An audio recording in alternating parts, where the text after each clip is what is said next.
वाद झाला होता. काय कारण होतं?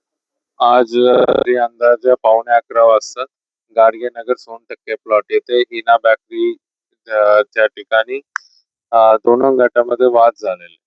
त्यांच्या जुन्याची वाद होत्या. जुन्याची वादामुळे वाद झाले आणि थोडंफार दगडफेक झालेले होते. तुरंत तिकडे पोलीस पोहोचाय आणि नंतर दोन गट सेपरेट केलेले आणि काही लोकांना ताब्यातला पण घेतलेले. आणि तिकडे आपल्याला प्राथमिक माहिती पण मिळाली की काही लोक दारू पिले होते.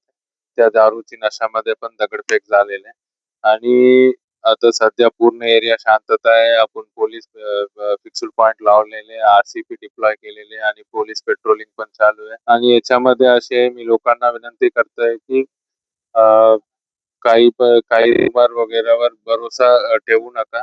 आणि दुसरा गोष्टी आहे की काही असेल तर पूर्ण अकोला पोलीस पत्रकारच्या माध्यमातून तुमच्यापर्यंत सर्व अ, म्हणजे खरंच गोष्टी काय आहे, ते तुमच्यापर्यंत पोहोचतील. काही rumorवर भरोसा ठेवू नका. आणि या घटनामध्ये सध्या तर कोणी इंजुरी नाहीये आणि काही प्रॉपर्टीला पण नुकसान झालेलं नाहीये.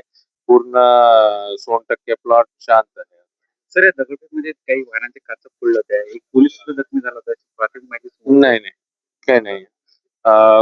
वाहनाची काच वगैरे आपण बघत आहे सध्या. मोठे प्रॉपर्टीची काही नुकसान झालेले नाहीये. पोलिसची काही इंजुरी नाहीये सध्या. तर काय नेमकं मास्टरमाइंड म्हणजे काय ते गोष्टी अ, समोर आल्या? काही नाही, प्राथमिक माहिती आपल्याला अशी भेटलं, एक्सचेंज ऑफ वोट्स झाले, शिवगाळी वगैरे झाले, त्याच्यानंतर दगडफेक चालू झालेली. साधारणतः दोन्ही गटांनी किती लोकांना ताब्यात घेतलं? अंदाजा 25-25.